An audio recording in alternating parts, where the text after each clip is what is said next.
The Valkyrie homeworld was beautiful. Blue oceans covered most of its surface. White clouds drifted across green continents. Cities of silver and gold rose toward the sky, built over 40,000 years of civilization. From space, it looked peaceful, like a painting of paradise. General No Yunji stared at it through the window of her command ship. She was 60 years old. She had spent her entire adult life preparing for this moment, a moment she had never truly believed would come. And now she stood at the head of a fleet that would decide the future of two species. The Valkyrie Defense Fleet is moving to intercept, her tactical officer reported. 97 ships.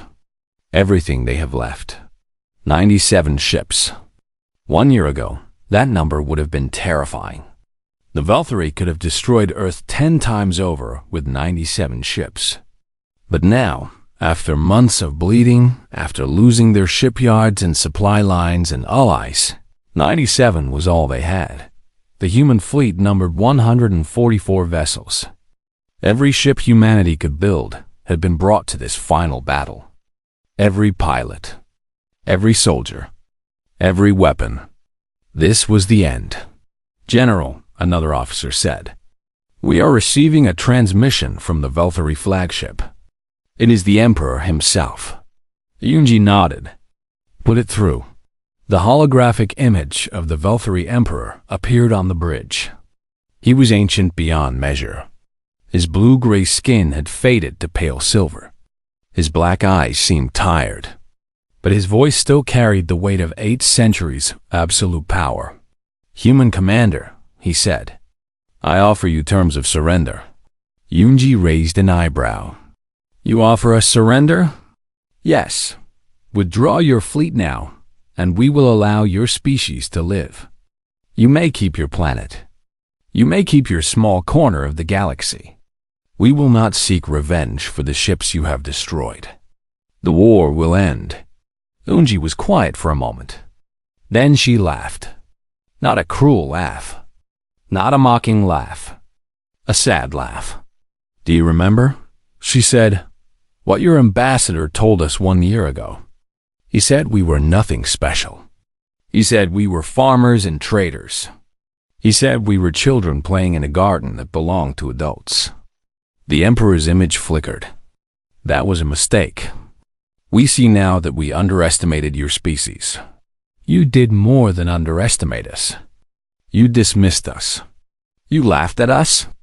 You planned to take our home and turn our people into slaves. And now, when you are the ones who are weak, you offer peace.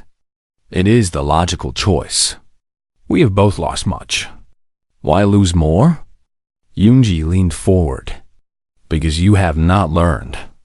You still think you can negotiate from a position of power. You still think we will accept your terms because you are Valkyrie and we are human. You still do not understand what you created when you laughed at us in that council chamber." She stood up straight. "This is our answer. No." The hologram vanished. The Emperor had received his response. "All ships," Yunji commanded. "Begin the final assault." The two fleets met in the space above the Valkyrie homeworld. It was the largest battle in galactic history. Energy beams cut through the darkness. Pulse weapons silenced alien technology. Ships exploded into balls of fire that burned out in seconds. Lieutenant Lee Taiwan flew at the front of the attack. His ship had been repaired since the shipyard battle, but the scars remained. Scars on the metal. Scars on his heart. He had lost too many friends. He had seen too much death. But he kept flying because the alternative was worse. "Focus fire on their command ships," he ordered his squadron. A new squadron, filled with new pilots who would probably die today. Without leadership, their fleet will fall apart. He dove toward the Valkyrie flagship. Defensive fire surrounded him like a cage of green light. His shields took hit after hit. Warning alarms screamed in his ears. But he kept flying. 1 kilometer from the flagship, he launched his last pulse weapon. The cylinder flew straight and true. It attached to the massive warship's hull. The lights went out. The Vulturi, flagship, the symbol of their empire's power, drifted dead in space. Its weapons silent. Its engines cold. Its 800 years of conquest reduced to darkness. T1 pulled away as the human fleet swarmed over the remaining defenders. One by one, the Vulturi ships fell. Some exploded. Some went dark. Some tried to surrender. Within 3 hours, nothing remained of the Empire's last fleet. General Yunji looked at the planet below. She had won. Humanity had won. But she felt no joy. Only exhaustion. Only the weight of all the death that had led to this moment. "General," her communications officer said, "the Vulturi government is broadcasting a message. They are asking for peace. Real peace. They accept unconditional surrender." Yunji closed her eyes. The war was over. On Earth, people gathered in streets and watched the news on massive screens. They cheered when they heard that the Vulturi had surrendered. They cried when they saw the lists of human soldiers who had died. They held each other and tried to understand that they were no longer facing extinction. In a small house in a quiet city, Park Do-young sat in a chair by his window. He was older now. His hair had turned gray. His face had lines that had not been there 2 years ago. He had watched the war from Earth. Too old for combat, too valuable to risk. His information had started everything. His observations had revealed the weakness of those who laughed. His daughter brought him tea and sat beside him. She was young, only 19, and she had never known a galaxy that did not consider humans a threat. "The Council is sending messages," she said. "They want to form alliances with us. They want to trade with us. They are calling Earth essential to galactic stability." Do-young smiled softly. How quickly things change. 1 year ago, they would not even let us speak in their chambers. Now they want our friendship. Will we accept? Will we join them? Do-young looked out at the sky. Somewhere up there, human ships were patrolling. Human soldiers were guarding. Humanity had become something new, something powerful, something feared. "We will be cautious," he said. "We have learned that the galaxy respects only strength. We will talk to them. We will trade with them. But we will never again be weak. We will never again give anyone a reason to laugh at us." His daughter nodded. "Father, I have a question. Something I have wondered about since I was young." "Ask. When you sat in that council chamber, when they laughed at us and called us nothing, what did you feel? Were you angry? Were you sad? Were you afraid?" Do-young was quiet for a long time. He remembered the laughter. He remembered the contempt in alien eyes. He remembered the Vulturi officer who had asked him how it felt to be removed from his home. "I felt patient," he finally said. "I knew that laughter would cost them everything. I knew that one day they would remember the quiet human in the back row. And I knew that when they remembered, it would be too late." He picked up his tea and took a slow sip. "The quiet ones are always the most dangerous," he said.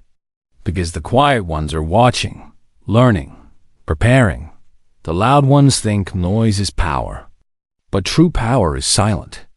It waits in the shadows. It strikes when the time is right. And when it is finished, nothing remains of those who underestimated it." Outside, the sun was setting. Orange and red painted the sky. Somewhere in the galaxy, the Vulturi Empire was learning to live as a conquered people. Their fleets were gone. Their pride was shattered. Their future would be decided by the species they had dismissed as farmers. The war was over. Humanity had won, but Do-young knew that the galaxy was watching now. Other empires, other species, other powers that might one day look at Earth and see weakness. He knew that humanity would need to stay strong, stay vigilant, stay quiet until the moment to act arrived. He had taught the galaxy one lesson. He hoped he would not need to teach another, but if he did, he was ready. The quiet ones always were. The news spread across the galaxy like fire through dry grass. The Valkyrie fleet, 200 warships, 40,000 soldiers, the pride of an empire, had been destroyed in 40 minutes. By humans, by the farmers. By the species that every alien had laughed at just 1 year ago. Admiral Cho Minji did not give them time to recover. She was 53 years old, with iron gray hair and eyes that had seen too much death. Before the secret fleet, she had been a naval commander on Earth's oceans. She understood war. She understood that momentum was everything. When your enemy was confused and afraid, you did not pause. You pressed harder. Target their supply lines first, she ordered. Her command ship, the Vengeful Dawn, sat at the center of a fleet that had grown to 150 vessels. New ships joined every week as hidden construction facilities revealed themselves. Cut off their food. Cut off their fuel. Cut off their communications. An empire cannot function if its parts cannot talk to each other. The human fleet split into smaller groups. Each group had a mission. Each mission was designed to hurt the Valkyrie in ways they had never experienced. Lieutenant Lee Taiwan led a squadron of 12 fast attack ships. He was young, only 25, with a face that still looked like a teenager. But when he sat in a pilot chair, he became something else. Something deadly. His first target was a Valkyrie fuel station orbiting a gas giant. The station supplied 100 ships with the energy they needed to operate. Without it, an entire sector of the empire would go dark. Approach from the planet's shadow, Taiwan instructed his squadron. They have patrol ships, but their sensors are focused outward. They never expect attacks from behind. The 12 human ships slipped through darkness like ghosts. They used the planet's gravity to mask their approach. They came up underneath the station, where its defenses were weakest. Pulse weapons ready, Taiwan said. Fire on my mark. 3, 2, 1, mark. 12 cylinders launched. 12 systems died. The fuel station went dark. Its defenders' 3 patrol ships tried to respond, but their weapons were already melting from the inside. Taiwan's squadron did not stop to celebrate. They were already moving to the next target. Over 3 months, the human fleet destroyed 47 Valkyrie outposts. They captured supply ships. They disrupted communication relays. They appeared from nowhere, struck without warning, and vanished before reinforcements could arrive. The Valkyrie tried to fight back. They gathered their remaining fleets. They sent their best admirals. But they faced a problem they had never encountered. They could not find the humans. Human ships were painted black. Human technology did not use the same energy signatures as Valkyrie systems. Human pilots had learned to fly in ways that alien sensors could not predict. The Empire was bleeding, and they could not even see the knife. On the Valkyrie homeworld, panic was setting in. The Emperor, an ancient being who had ruled for 800 years, demanded answers. How is this possible? He shouted at his advisors. We are the greatest power in the galaxy. We have conquered hundreds of worlds. And now we are being humiliated by a species we considered beneath our notice? No one had answers. No one understood how humanity had done this. No one could explain how the weak had become strong so quickly.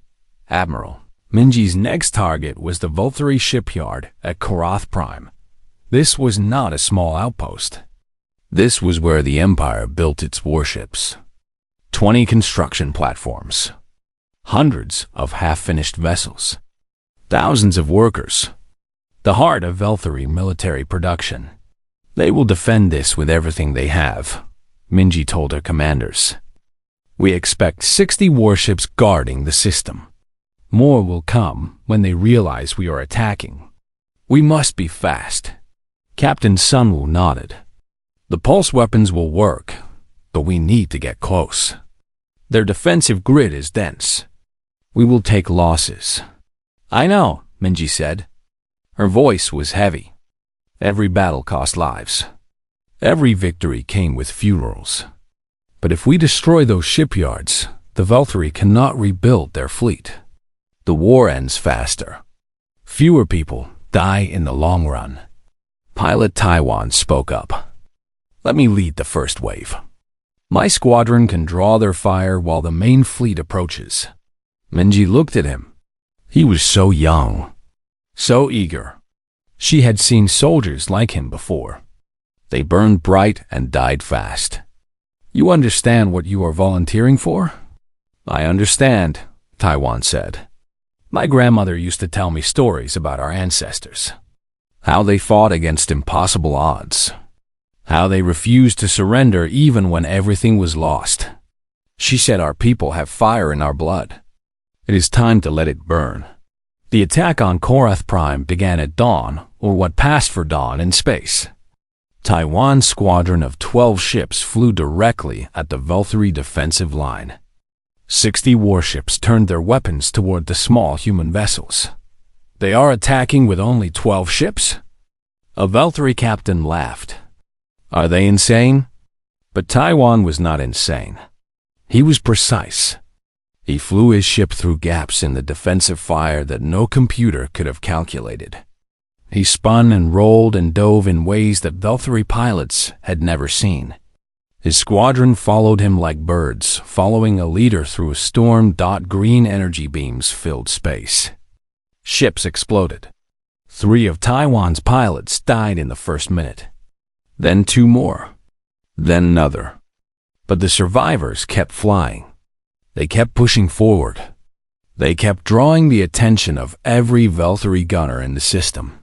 And while the defenders focused on 12 small ships, 130 human warships appeared from hyperspace behind them. Pulse weapons, Admiral Minji commanded. All ships, fire. The shipyards died in waves. Construction platforms went dark. Half-finished warships became floating scrap. Defensive stations lost power and drifted into each other. In 90 minutes, the Valkyrie lost their ability to build new ships. Taiwan's squadron, what remained of it, escaped the battle with only 4 ships intact. 8 pilots had died. Taiwan himself had taken damage that left half his ship exposed to space. He survived only because his suit protected him from the vacuum. When he landed in the flagship's hangar, Admiral Minji was waiting for him. You destroyed 17 capital ships, she said. During your distraction run. 17. Taiwan climbed out of his damaged ship. His face was pale. His hands were shaking. I lost 8 friends. Minji put a hand on his shoulder. They will be remembered.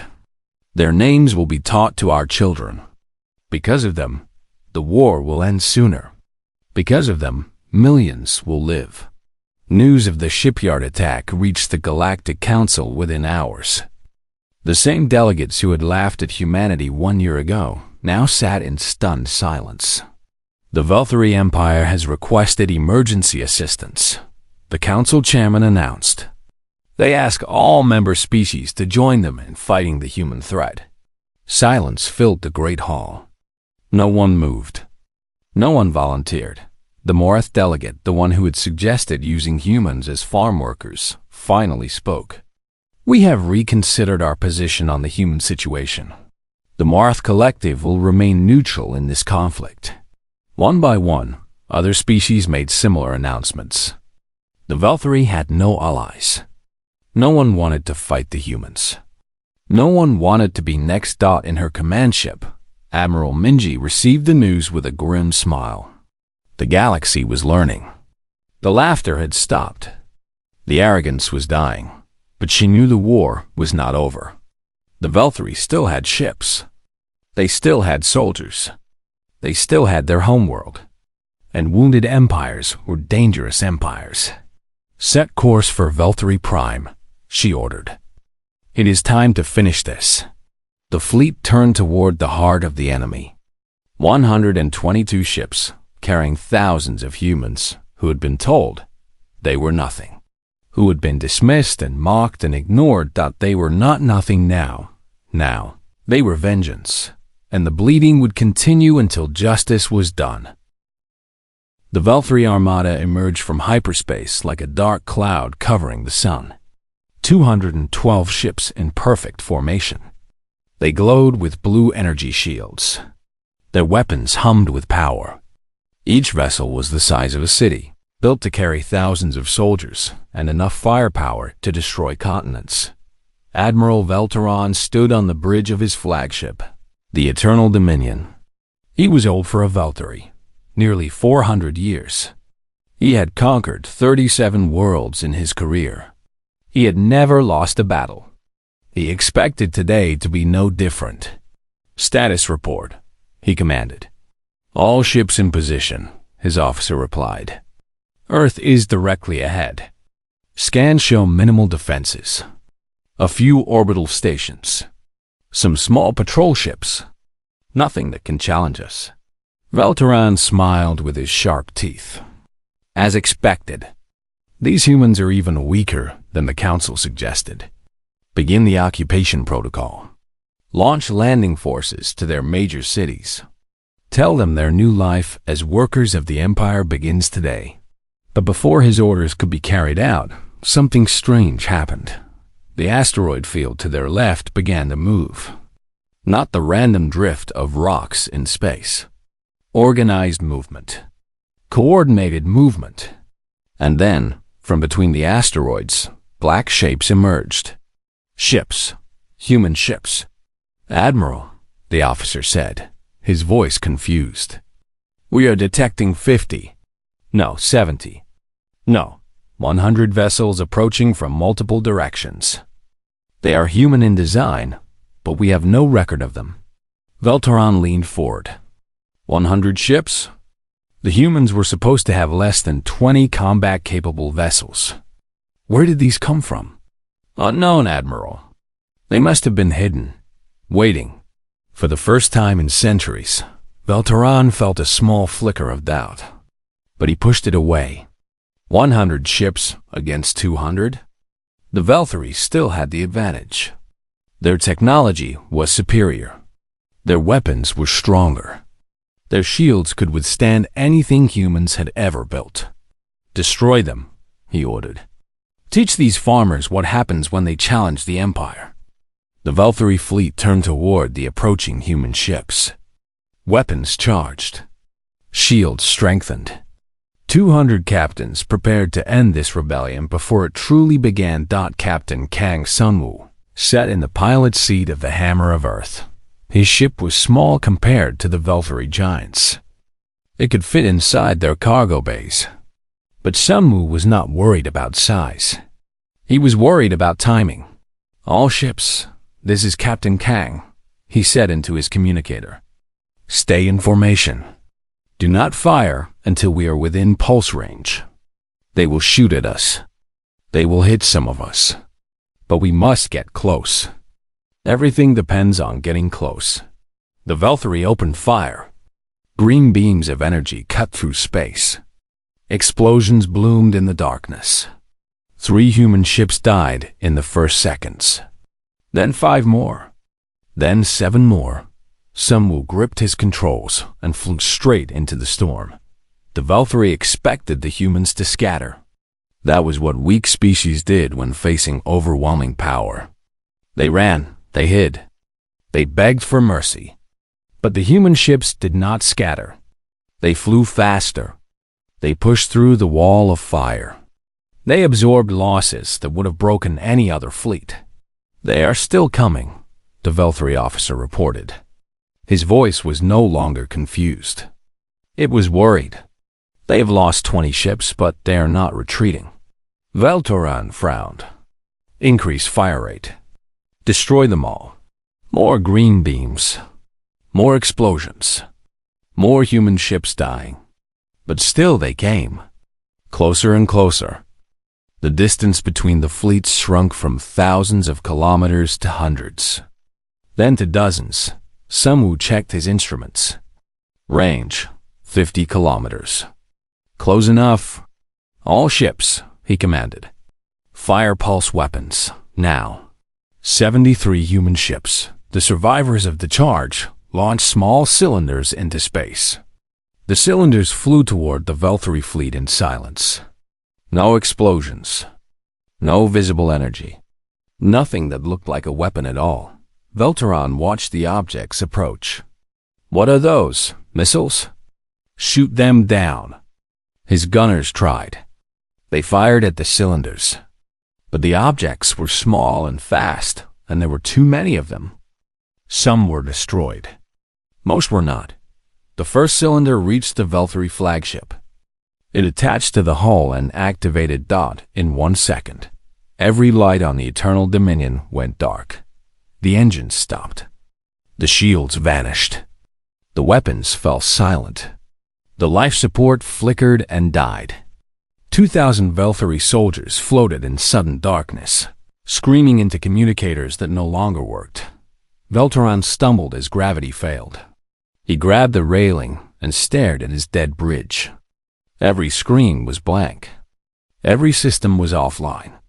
His mighty warship had become a floating coffin. What? What happened? He gasped. No one could answer. Because the same thing was happening to every ship in the fleet. The pulse weapons did not destroy.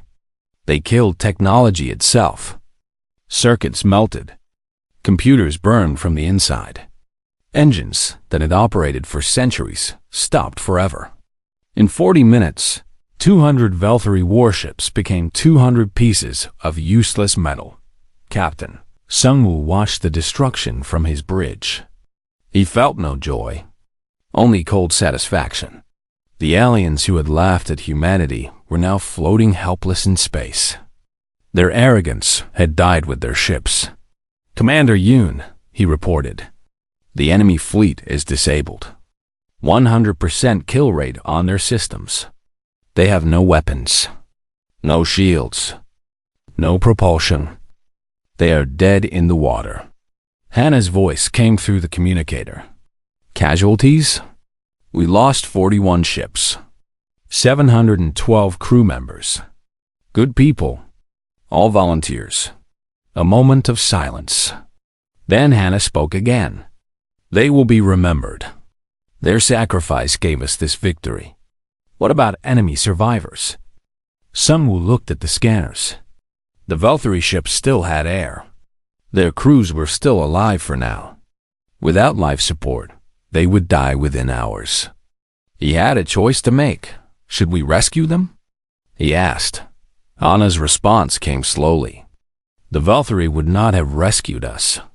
They would have enslaved us or killed us. They gave us no mercy, so we give them none? Another pause. No, we are not them. We will not become monsters to defeat monsters. Send rescue shuttles. Take prisoners. Treat them humanely. Let the galaxy see that humanity fights with honor. Sunwoo nodded, even though Hannah could not see him. Understood. Beginning rescue operations. Over the next 6 hours, human shuttles moved through the dead Veltari fleet. They cut through hulls. They pulled out survivors. They gave water and food to enemies who had come to enslave them. The Veltari prisoners stared at their human rescuers with something new in their eyes. Not contempt, not arrogance. Fear. Admiral Veltoran was among the last to be rescued. He was brought to the human flagship and placed in a simple cell. When Sunwoo came to see him, the old admiral looked broken. How? Veldon asked. His voice was a whisper. How did you do this? Your technology was supposed to be primitive. Your species was supposed to be weak. How? Sunwoo sat down across from him. You made a mistake. You looked at us and saw farmers. You saw traitors. You saw quiet people who did not fight back. And you stopped looking. We watched you for years. We scanned your ships. We studied your world. You saw what we wanted you to see. You watched our surface. You never looked underground. You counted our public ships. You never found the hidden ones. You measured our known technology. You never imagined we could create something new. Velteron shook his head. This is impossible. No species has ever developed weapons that could bypass our shields. We have the most advanced technology in the galaxy. You had the most advanced technology, Sunwoo corrected. You stopped improving because you thought you were already perfect. You stopped innovating because no one challenged you. Meanwhile, we were learning, studying, preparing. We took your own technology and made it better. The Admiral stared at the floor. What happens now? Sunwoo stood up. Now we send a message to the galaxy. A message that says humanity is no longer weak. A message that says we will never be slaves. And a message for your empire specifically. What message? Sunwoo walked to the door. He looked back at the broken Admiral one last time. Run. The word hung in the air like a death sentence. And somewhere in the darkness of space, on 100 different worlds, the Valkyrie Empire began to understand that everything had changed. The quiet humans had finally spoken, and their voice was thunder. Commander Yoon Hana stood in a room that did not exist. There were no records of this place. No map showed its location. No satellites could see it from space. The room was buried 3 miles under a mountain in a country that had publicly announced it was building a nature reserve above. The room was enormous. It stretched for half a mile in every direction. And it was filled with ships, not the small trading vessels that humanity showed to the galaxy. Not the slow cargo haulers that aliens laughed at when they saw them.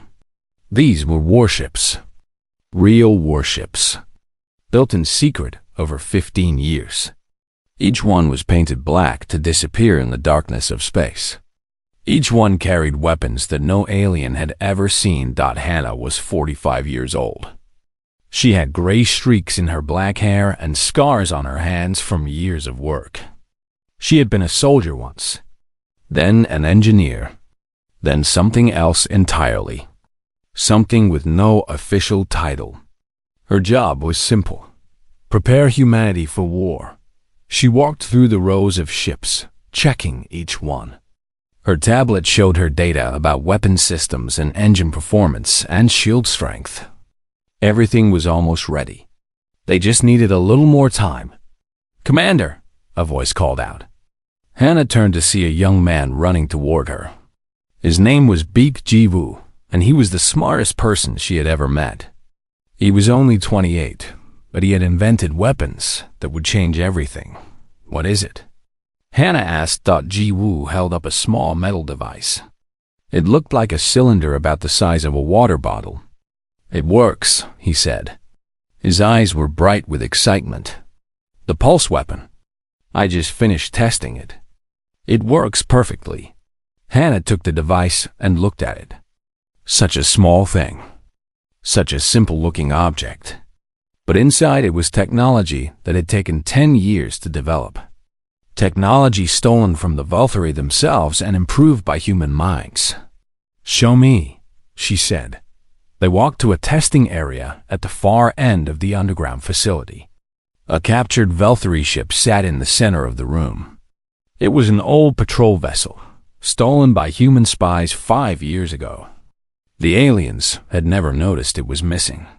They had so many ships that one small patrol craft meant nothing to them. Ji-woo connected the pulse device to a launcher. He aimed it at the Valkyrie ship and pressed a button. There was no sound, no flash of light. Nothing visible happened at all. But the effect was immediate. Every light on the Valkyrie ship went dark. Every system shut down. The humming of its engines stopped. The glow of its shields faded.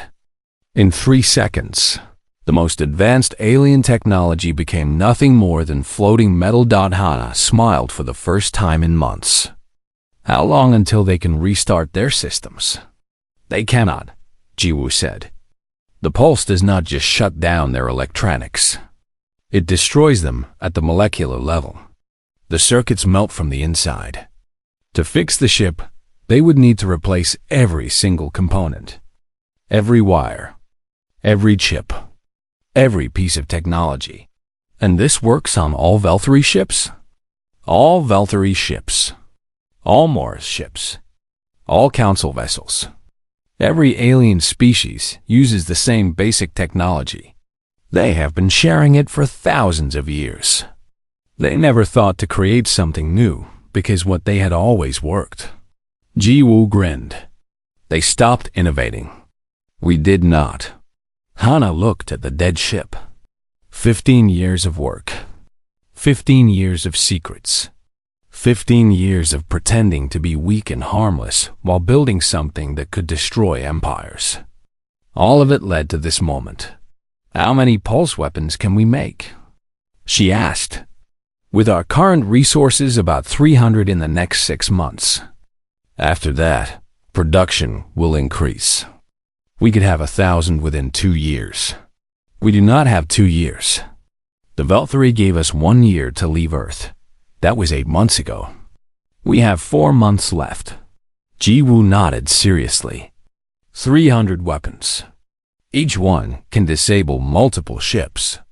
If we target their main fleet, we could cripple them in a single battle.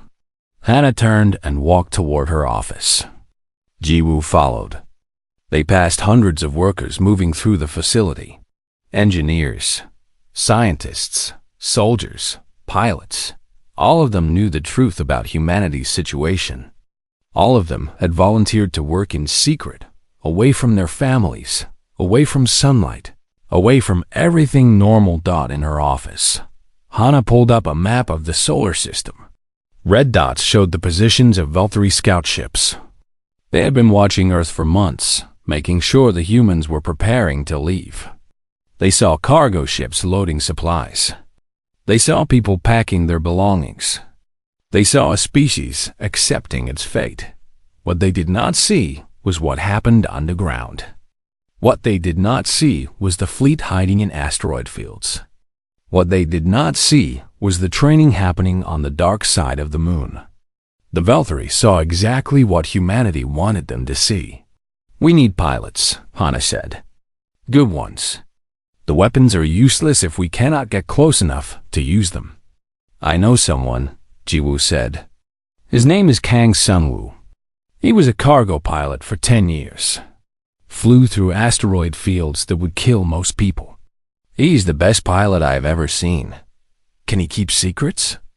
He has been keeping secrets his whole life. He grew up poor, learned to survive by being invisible, by being quiet. He's exactly what we need. Hana nodded. Bring him in, and find me more like him. I want pilots who can fly through hell and come out the other side. I want engineers who can build miracles from scraps. I want soldiers who have nothing left to lose. Over the next 4 months, the secret facility grew. More ships were built. More weapons were made. More people joined the hidden army. They came from every country on Earth. They came from every background. Rich and poor. Young and old. All of them shared one thing. They refused to accept defeat. Park Do-hyun arrived 1 week before the deadline.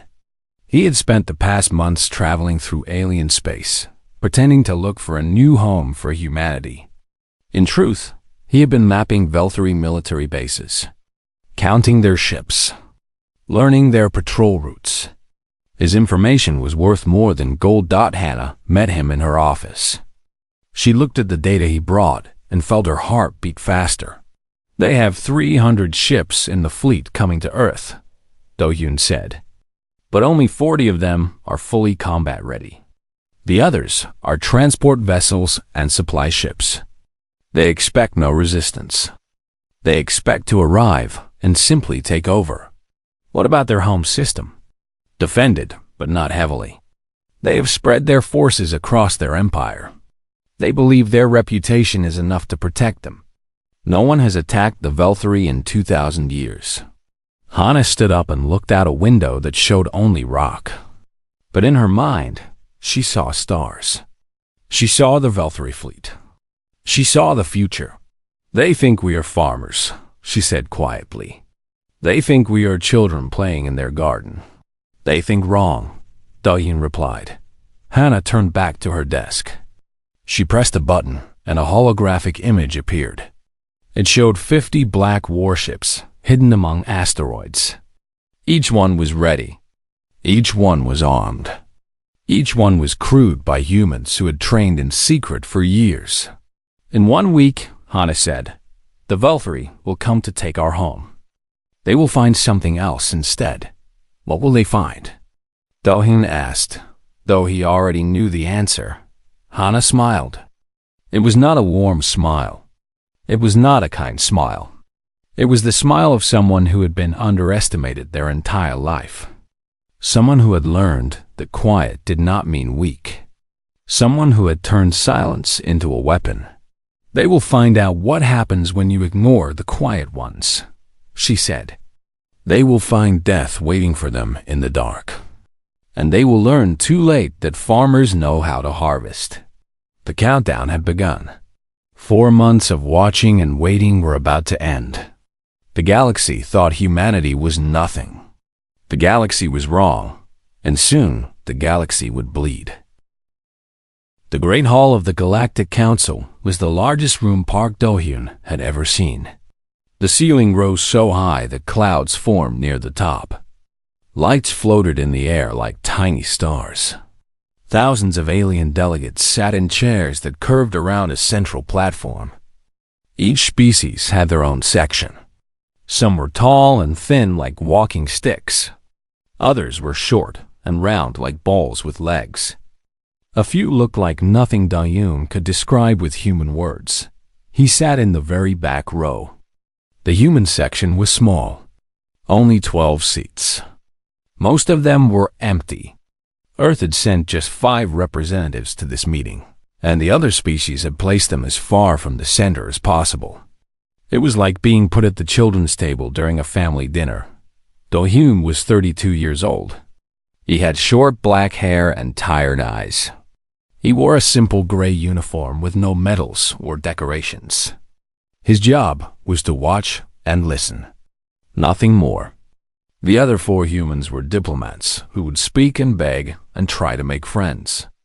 Do-hyun was just an observer. A nobody. That was exactly what he wanted. The Valkyrie ambassador walked to the central platform. He was 8 feet tall with blue-gray skin that looked like metal. His eyes were solid black, like 2 holes in his face. When he smiled, his teeth were sharp and white. The Valkyrie were the most powerful species in the galaxy. Their empire covered 300 star systems. Their ships were the fastest. Their weapons were the strongest. Everyone in the room knew that when the Valkyrie spoke, others listened. "We have made our decision," the ambassador said. His voice boomed through the hall. "The planet called Earth sits in a region we need for expansion. The species called humans will relocate to a different world. One of our choosing. They have 1 standard year to complete this move." Do-hyun felt his hands grow cold. Relocate. It sounded so simple. So clean. But he knew what it really meant. Leave your home. Leave everything. Go where we tell you to go. Be grateful we let you live at all. The lead human diplomat, a woman named Seo Jie, stood up. Her voice shook a little, but she kept her head high. The Galactic Council has rules about protected species. Humanity has done nothing wrong. We ask for the Council's protection against this forced removal. Laughter filled the hall. It came from every direction. Hundreds of alien voices making sounds of amusement. Some species clicked. Others whistled. A few made wet bubbling noises. But the meaning was the same. They were laughing at humanity. The Valkyrie ambassador raised one hand, and the room went quiet. Protected species status is for civilizations that cannot defend themselves and pose no threat. Humans are not a threat, but they are also not interesting enough to protect. They have no special technology, no unique resources, no value to this council. We have culture, Jihei said. We have art and music and history. Every species has those things, the ambassador replied. You are nothing special. You are farmers. You are traders of basic goods. You have been in space for less than 200 years. The Velthari Empire is 40,000 years old. You are children playing in a garden that belongs to adults. More laughter. Doheen watched the faces of the aliens around him. He saw amusement. He saw boredom. He saw complete dismissal. Not one of them looked worried about what might happen to 8 billion humans on Earth. Not one of them cared. Delegate from the Morth Collective spoke next. They were small creatures covered in brown fur. Perhaps the humans could serve the Velthari? They seem good at simple labor. Their hands are well suited for farming and cleaning. An excellent suggestion, the Velthari ambassador said. We will consider using them as workers on our agricultural worlds. Those who cooperate will be treated fairly. Dahin pulled out a small device from his pocket. It looked like a simple pen, but it was actually a recording tool. He pointed it at the ambassador and pressed a hidden button. The device captured everything. Every word. Every face. Every gesture. He moved it slowly around the room, recording the aliens who laughed, recording the ones who suggested slavery, recording the ones who stayed silent and did nothing. The meeting continued for 3 more hours. Other species made requests. Trade deals were discussed. Border disputes were resolved. And through it all, the humans sat in their tiny section, ignored and forgotten. When Jihei tried to speak again, the council chairman simply moved to the next item on the agenda. Her voice was not even acknowledged after the meeting ended. Dohyun walked through the massive hallways of the council building. Alien delegates passed by him without a glance. He was invisible to them. A small creature not worth noticing. He stopped by a window and looked out at the stars. A Velthari officer approached him. The alien was young, probably a junior member of the ambassador's staff. He looked at Dohyun with something between curiosity and contempt. You are one of the humans, the officer said. It was not a question. Dohyun nodded. Yes, how does it feel? Knowing your species will be removed from your home? Dohyun looked at the officer. He kept his face calm, his voice steady. It feels like a lesson. The officer laughed. A lesson in what? Your own weakness? No, Dohyun said. A lesson in patience. The officer snorted and walked away, still laughing. Dohyun watched him go. He did not feel anger. He did not feel sadness. He felt something cold and quiet settling in his chest. Something that would wait. Something that would remember. He returned to the human ship that evening. The diplomats were crying. Jie sat in a chair with her head in her hands. Another diplomat named Kim Taeson was sending messages to Earth, trying to explain what had happened. Dohyun walked past them to his small cabin. He sat down at his desk and began to write his report. He described every alien species he had seen. He noted their body language, their reactions, their weapons, their ships. He wrote about the Velthari, their confidence, their arrogance, their complete belief that nothing could challenge them. At the end of his report, he added a single sentence. They think we are nothing. Let them. He sent the report to a special office on Earth, an office that did not officially exist, an office that had been waiting for this exact situation for 50 years. Then he closed his eyes and slept. The ship carried them back to Earth. The journey took 2 weeks. During that time, Dohyun watched the stars through his window. He thought about the laughter in the council hall. He thought about the Velthari ambassador's smile. He thought about the word farmers and the word children and the word nothing. And he smiled, because the galaxy had just made a terrible mistake. They had ignored the quiet human in the back row.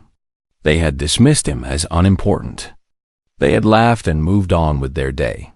They had no idea that Do-yoon had recorded every weakness, every blind spot, every moment of arrogance. They had no idea that his report would reach people who knew how to use such information. They had no idea that humanity was about to show them what nothing could do. The quiet ones were always the most dangerous. The galaxy would learn this lesson soon. And when the learning was finished, nothing would remain of those who had laughed. Nothing at all.